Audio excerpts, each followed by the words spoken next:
acredita que a posição entre irmãos ou a posição de nascimento influencia na formação da personalidade e que cada indivíduo aprende de maneira diferente a estabelecer os seus relacionamentos?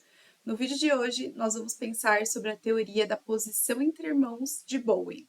Olá, Psi, seja muito bem-vindo ao meu canal. Meu nome é Maristela Freitas, eu sou psicóloga sistêmica e no vídeo de hoje nós vamos falar sobre a teoria da posição entre irmãos desenvolvida por Bowen. E se você ainda não é inscrito no canal, aproveita e já se inscreve para receber mais conteúdos como este aqui. Bowen foi um dos precursores que desenvolveu a teoria dos sistemas familiares. Essa teoria tem por objetivo compreender como os padrões familiares influenciam no funcionamento emocional e comportamental de cada indivíduo. Ainda dentro dessa teoria, Bowen resolveu olhar para uma outra coisa dentro do contexto familiar, que é a posição entre irmãos, ou seja, a ordem de nascimento dos filhos. Ele entende que a ordem dos nascimentos ou a posição entre irmãos tem influência significativa na formação da personalidade e na maneira como cada indivíduo estabelece os seus relacionamentos. Então, no vídeo de hoje, nós vamos falar sobre a teoria da posição entre irmãos. A teoria da posição entre irmãos foi desenvolvida dentro da teoria dos sistemas familiares por Bowen, que começou a ser formulada ali entre os anos 1950 e 1970, porque Bowen percebeu que a ordem de nascimento influenciava o papel dos filhos dentro da dinâmica familiar e que essas influências se estendiam para a vida adulta, afetando os relacionamentos, carreira profissional e formas de lidar com o estresse e outros relacionamentos. Então, ele incorporou essa ideia em seu modelo sistêmico, destacando que a posição entre irmãos interage com outros fatores, como nível de diferenciação emocional, padrões familiares e também expectativas sociais. Essa teoria, então, ela se torna algo muito importante, parte muito importante do nosso entendimento enquanto terapeuta. Ela é uma ferramenta riquíssima para ser utilizada nos atendimentos. Vamos começar falando então dos filhos mais velhos ou primogênitos. Esse bebê, por ser o primeiro bebê do casal, em algumas famílias pode ser também o primeiro neto, o primeiro sobrinho. Ele vai nascer num cenário muito específico, aonde provavelmente toda a atenção vai ser desse bebê. Os pais, eles tendem a ser muito cautelosos, muito atenciosos e tendem a colocar também muita expectativa nesse primeiro filho, resultando em algumas características muito específicas e também alguns desafios para esse bebê que nasce como primogênito dessa família. Então vamos pensar nas principais características dos primogênitos. Eles têm um alto senso de responsabilidade, porque desde muito cedo eles acabam assumindo responsabilidades dentro de casa. E quando vem um irmãozinho ou uma irmãzinha logo em seguida, não é incomum que os pais coloquem esse bebê para ficar responsável de alguma atividade, ou da casa, ou até com o irmãozinho mais novo, o que acaba antecipando algumas questões da maturidade. Os primogênitos também têm uma liderança natural ou muita facilidade em liderar, já que eles estão acostumados a orientar, a ensinar, porque muitas vezes eles foram referência para os irmãos mais novos. Eles tendem também a ter alto desempenho, mas serem muito perfeccionistas. Por quê? O primogênito, como eu falei, normalmente ou muito comumente, ele recebe muita expectativa, tanto dos pais quanto da família. E ele sente a pressão por ter que atender todas essas expectativas, o que pode levar a um grande foco, né? Um foco de sucesso acadêmico, profissional.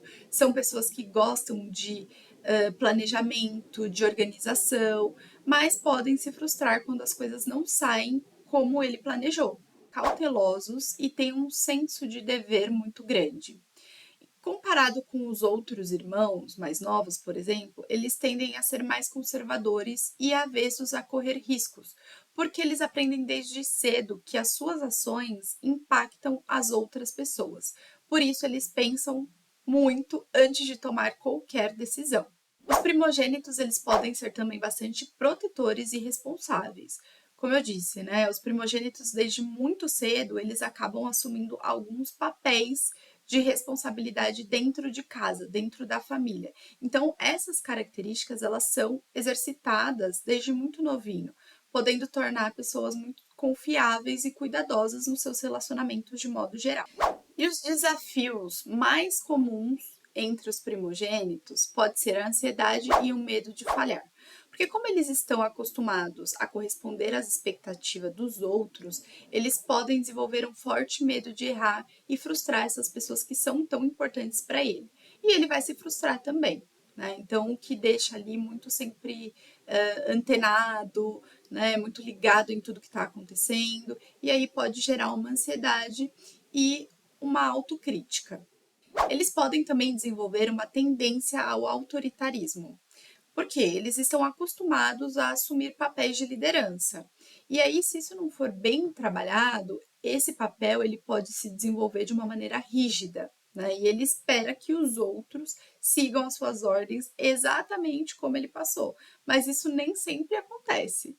Eles podem ter também dificuldade de expressar vulnerabilidade, porque muitas vezes carregam a ideia que precisam ser fortes o tempo inteiro.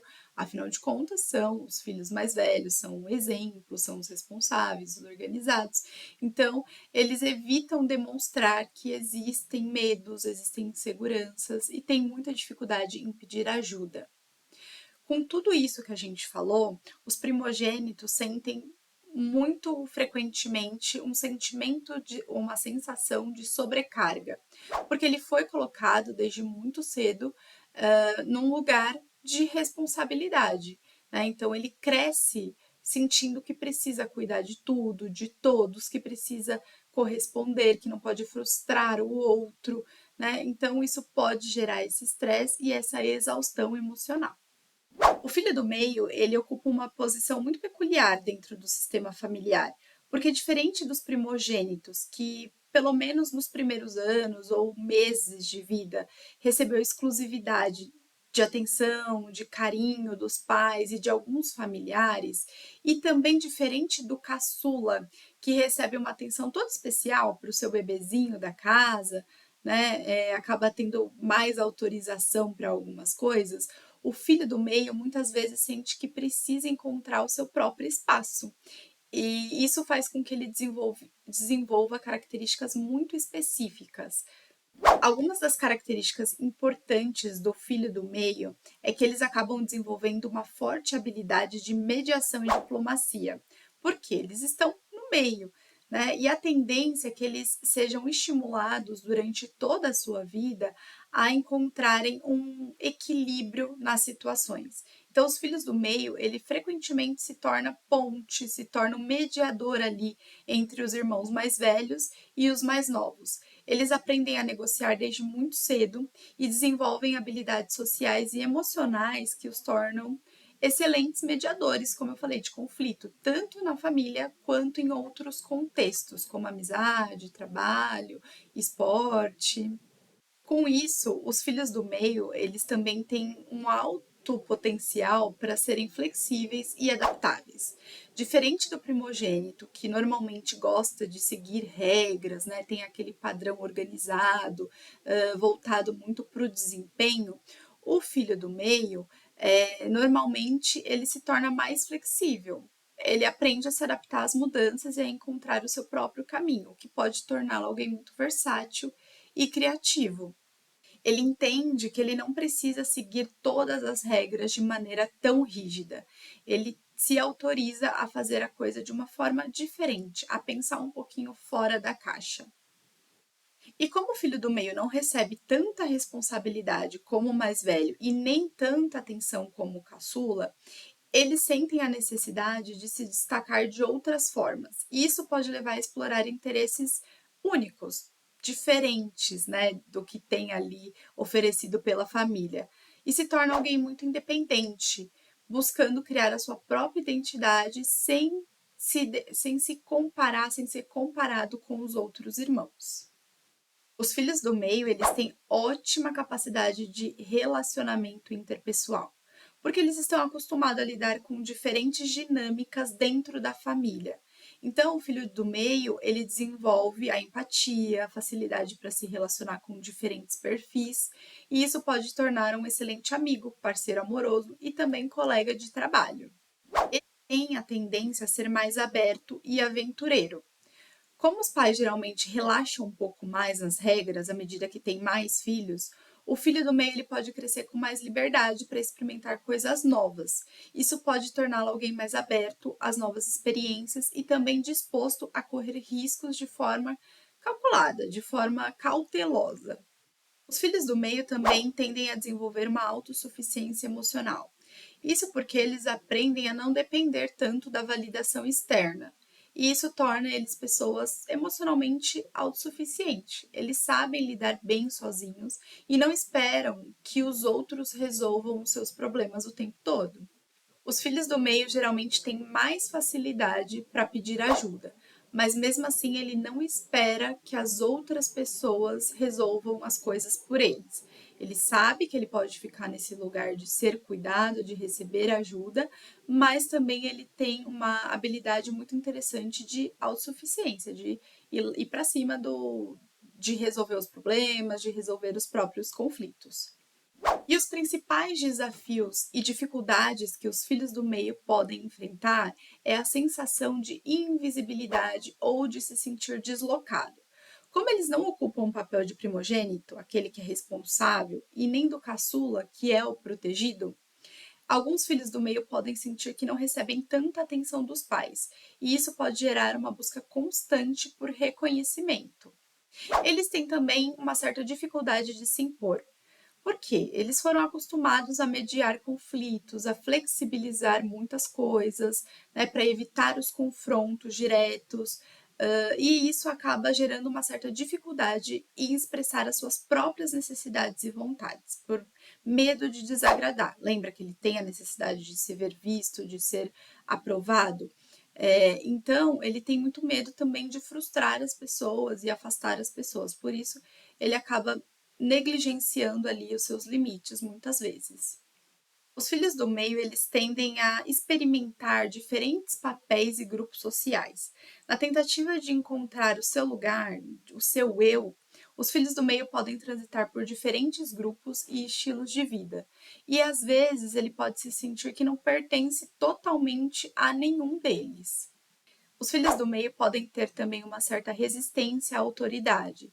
Se sentirem que os irmãos mais velhos tenham mais privilégios ou responsabilidades, pode desenvolver um certo incômodo com figuras de autoridade e preferir autonomia no trabalho e também na vida pessoal.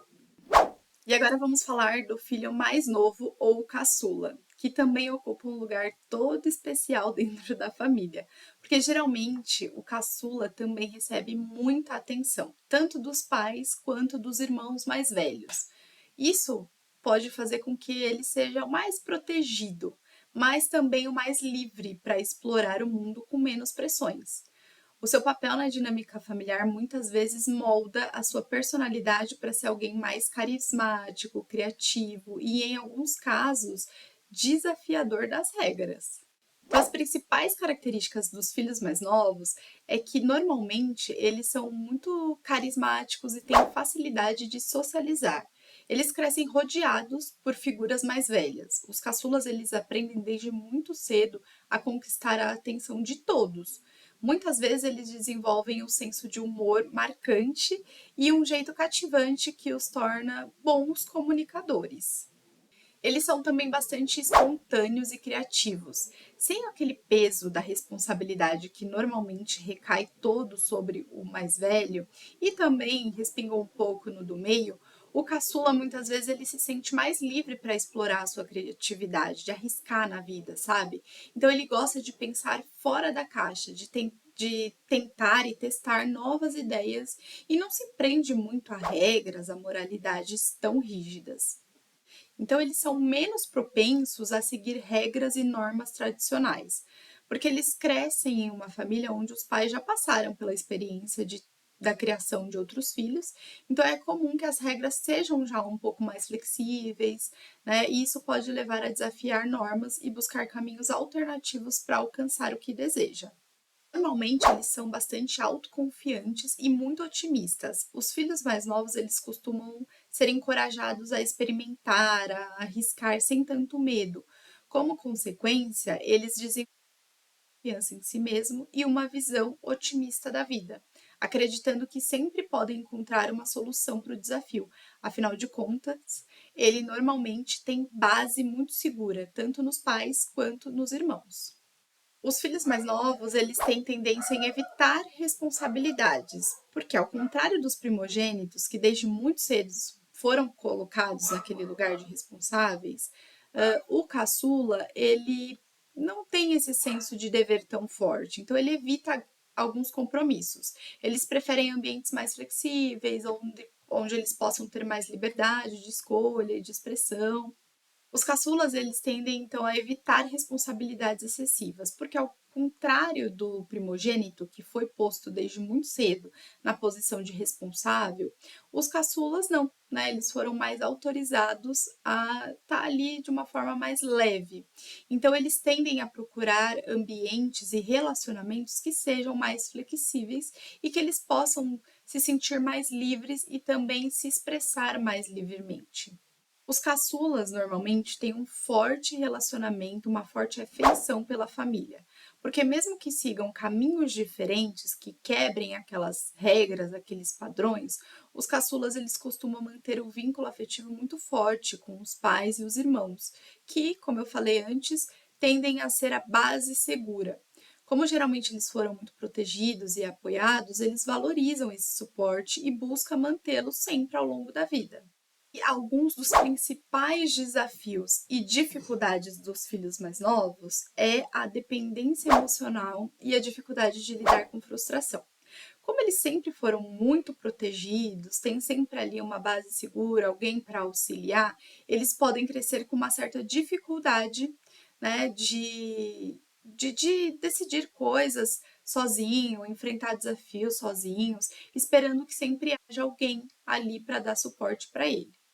Eles têm tendência em buscar atenção, porque sempre receberam muita atenção, né, dentro de casa.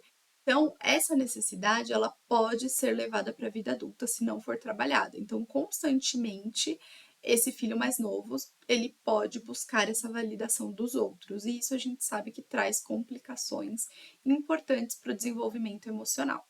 Os caçulas têm dificuldade em assumir responsabilidades, né? Então, por crescerem em ambientes mais flexíveis, mais permissivos, eles podem sentir dificuldade em compromissos profissionais ou relacionamentos que exijam maturidade, estabilidade e que não sejam tão flexíveis. Eles também tem um desafio importante com figuras de autoridade. Os caçulas, eles costumam testar os limites e questionar muito as regras. Isso pode ser positivo quando impulsiona para a inovação, para a criatividade, mas também pode gerar dificuldade em ambientes que exigem, né, que existem hierarquia e disciplina. Bom, e os filhos únicos? É importante a gente pensar também nessa característica de formação familiar, já que cada vez mais tem se tornado mais comum a decisão de pais terem apenas um filho.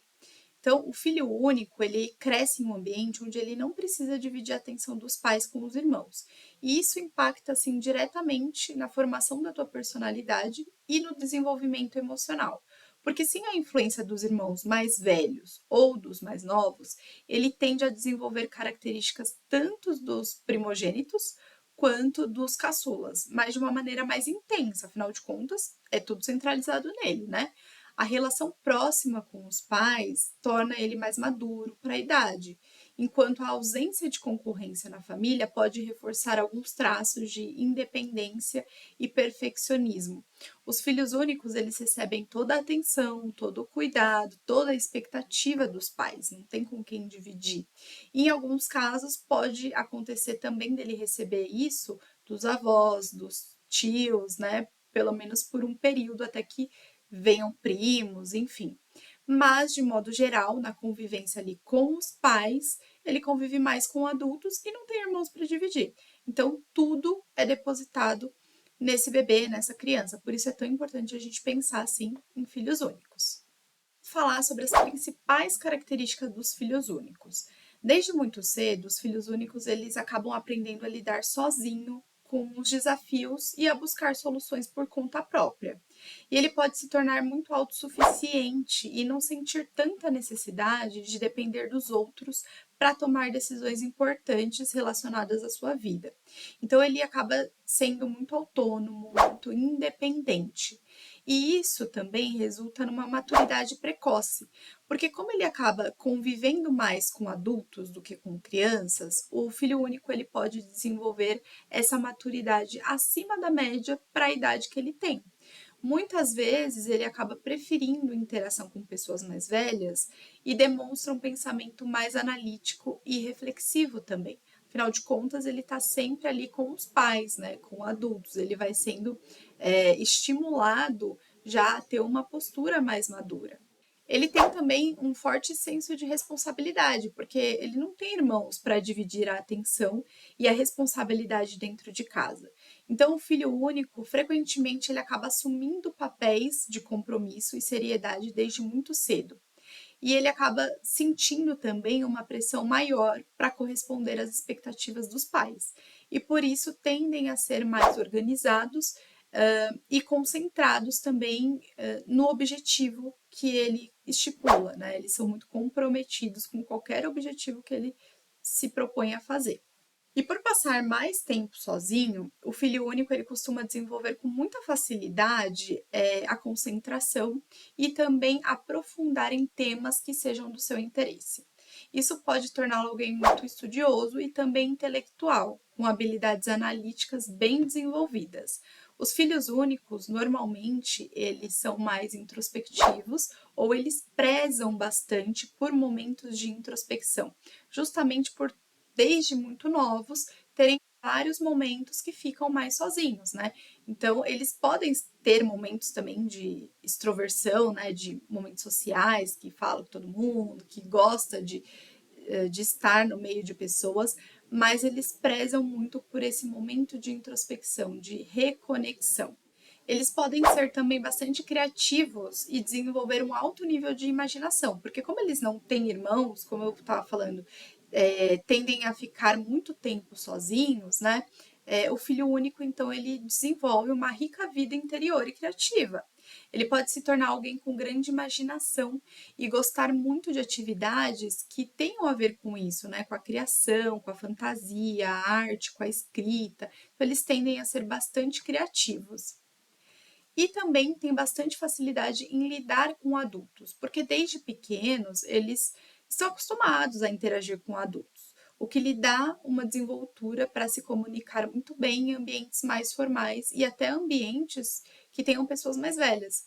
Ele pode ser visto como alguém muito articulado e com boas habilidades sociais. Então, os principais desafios e possíveis dificuldades dos filhos únicos são a dificuldade em compartilhar e trabalhar em equipe, sem irmãos para aprender a dividir brinquedo, espaço, atenção dos pais. Os filhos únicos, eles crescem com uma certa dificuldade em compartilhar e lidar com situações de cooperação no trabalho ou até em relacionamentos pessoais. Eles experimentam com muita frequência também uma sensação de solidão, porque a ausência de irmãos pode gerar um sentimento de solidão em algumas fases da vida.